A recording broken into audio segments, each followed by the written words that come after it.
dijo que su gobierno está trabajando de manera coordinada con el gobierno de Estados Unidos, ayudando. Y si tenemos que proteger la frontera sur para proteger, aunque parezca contradictorio o paradójico, a los migrantes, porque no conviene la travesía por el país, es muy riesgosa y tenemos que cuidarlos. Desde que Donald Trump dijo cómo intimidó a Marcelo Ebrard y le dijo, o me detienes a los migrantes o te fastidio con aranceles, desde que Trump lo dijo, ya no sé cuántas veces el presidente López Obrador trató de explicar lo que pasó, porque a nadie lo intimida, que quede claro, menos Donald Trump y 25% de aranceles a nuestras exportaciones. ¿Y qué? ¿Y qué? Bueno, el hecho es de que México ha hecho la tarea de Estados Unidos, nos guste o no. Yo defendí la decisión del presidente López Obrador cuando la tomó. ¿Por qué? Porque el país no podía arriesgarse a una guerra tarifaria contra Estados Unidos que nos hubiera dejado todavía más en la lona, económicamente hablando, de lo que ya estábamos en ese momento. Pero ahora aparentemente, pues, hay amor y se fue Marcelo Ebrard a Washington, se reunió con el secretario de Exteriores de Estados Unidos, el señor Blinken.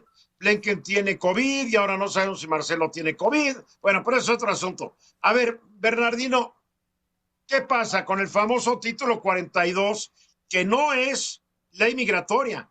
El título 42 es parte del Código de Salud de Estados Unidos, que lo usaron muy inteligentemente para rechazar gente. Para rechazarla, y se supone que todos los inmigrantes que llegan a Estados Unidos de manera rápida los rechazan, los pasan a nuestro país, de este lado de la frontera mexicana. Para entonces, que no llevemos COVID a Estados Unidos. Para que no, sí, efectivamente. Y entre estas características, Eduardo, además, pues obviamente con esta condición dicen, bueno, vamos a reforzar la parte de la frontera sur con Guatemala, México, a condición de que en Estados Unidos quiten este título 42 y no se rechacen de manera inmediata a las personas que llegan inmigrantes a Estados Unidos, ¿no? Que es, en otras palabras, es la deportación, que creo aquí no la utilizan de esa forma, pero cuando tú llegas a un lugar a otro país sin ningún papel que te acredite tu nacionalidad, tu calidad de migrante, pues inmediatamente te dan la deportación, ¿no? En un momento determinado. Ahora, el tema es justo dice, vamos a reforzar la parte de la frontera sur para evitar la inmigración o la migración de estos países de Centroamérica hacia nuestro país y que no sea riesgosa, ¿sí? Y hay que cuidarlos. A mí me parece, pues sí, importante esta medida, pero la pregunta es, ¿de qué manera se van a cuidar o de qué manera no se van a cuidar?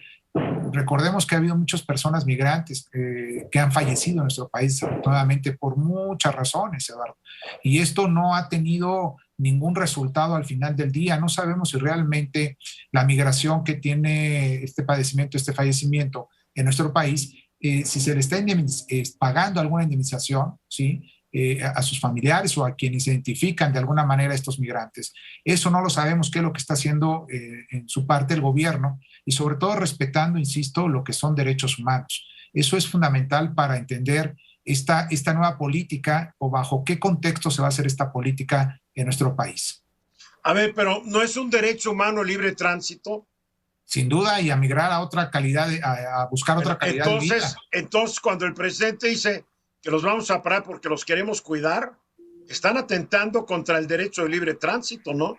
Efectivamente, Eduardo. Yo no quiero que me cuides, gobierno mexicano, yo quiero que me dejes pasar. Así es, claro. Y en dado caso, si no traen papeles, bueno, lo que corresponde de acuerdo a la ley es la deportación, ¿no? Claro. Que se deporten a esas personas al país por donde están ingresando, en este caso Guatemala, y de ahí, pues obviamente al país. Si no son de Guatemala, no tienen a otro país de Centroamérica o de otros países donde vengan, que cuando y siempre no traigan papeles que acrediten su nacionalidad. El problema es que México siempre ha protestado que Estados Unidos corra a mexicanos, y pues como que le da ñañaras ponerse a correr gente que lo está haciendo, hay que decirlo, pero México está adoptando una posición cada vez más a la de Estados Unidos con los mexicanos, ¿no? Sí, sí, efectivamente, Eduardo, pero este es un tema no del actual gobierno, ya de hace muchos años, ¿no? De todos los gobiernos anteriores, siempre ha ocurrido este problema. Acordémonos con el con lo que fue el tren que era la Fiera, si no me recuerdo. La Bestia. ¿No? La bestia. ¿No? ¿Cómo iban ahí? Y no hacía nada el gobierno también con todos los migrantes, ¿no? ¿De qué manera se les tiene que cuidar? Tienen el derecho, obviamente, cuando entra una persona sin papeles a nuestro país, el primer derecho que es asistirles en cuanto a su salud, saber en qué condiciones están y darles la atención médica de manera inmediata, estabilizarles por si traen algún problema y posteriormente deportarles, ¿no? En ese contexto a su país. Pero muchos ahora llegan a México y piden asilo. Ese es el otro tema, Eduardo. Tienen el derecho a ser asilados si en caso son perseguidos políticamente o por el crimen organizado o por la situación inclusive económica del país donde provienen. Entonces, bajo ese contexto, pues obviamente es muy difícil que, además que el gobierno, sobre todo con el presupuesto, pueda atender todos estos problemas en la frontera sur. Bueno, el hecho es que Biden trató de abrogar el título 42, pero un juez federal dijo que no tenía derecho a abrogarlo. Entonces, mientras apelen la sentencia, te voy a pasar un buen rato hasta que llegue a la Suprema Corte de Estados Unidos. Que bastantes problemas hoy tiene la Suprema Corte, después se filtró de que piensan penalizar el aborto en toda la Unión Americana, la Suprema Corte. Félix. Aquí el tema es que el gobierno de Trump supo cómo hacerle manita de puerco al gobierno de México. Me parece que en Estados Unidos Biden intentó llevar las cosas más calmadas, pero a lo mejor llegó un momento en que dijeron, ¿sabes qué? Necesitamos que nos detengas el tema en la frontera sur. Pero en la frontera sur hay otro problema. Las estaciones migratorias están hacinadas, la gente está en pésimas condiciones de salubridad, de lo que te puedas imaginar. Y luego hemos visto los abusos del Instituto Nacional de Migración y de sus agentes golpeando a migrantes. Es decir, sí, nosotros nos quejamos de lo que nos hacen, pero y luego nosotros vamos y lo hacemos también. Lo replicamos, ¿no? Así es. Y el tema es el cuento de nunca acabar. Así está. Nomás un dato, desde que se entró en vigor el título 42, han sido deportados de Estados Unidos casi 2 millones de personas. Pero también lo que está ocurriendo es que mucha gente ha sido deportada por segunda y tercera vez, porque antes el 7% de la gente que capturaba la migra eran reincidentes. Ahora es el 27% de reincidentes. Georgina. Bueno, pero además antes los regresaban a su país, ¿no? Entraban a Estados Unidos y los regresaban a Honduras, El Salvador, de donde provenían, pero ahora los regresan a la frontera con México. Un poquito más allá de la frontera, pues es más fácil regresar. Porque hay una ley gringa que dice, ¿quieres entrar? Te quedas en el país por donde quieres entrar.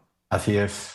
Pero el famoso Stay in Mexico. Entonces, exacto. Se quedan pero aquí. es un programa gringo, no algo legal en México, es lo que siempre han negado. Bueno, pero, a ver, ¿quieres que nos multen? ¿Quieres que nos pongan aranceles? Pero sí tratar mejor a los migrantes si van a estar aquí, ¿no? A ver, Bernardino, para concluir. Para concluir, al parecer el gobierno lo que está viendo, una de las soluciones es replicar el programa Sembrando Vida en estos países de Centroamérica.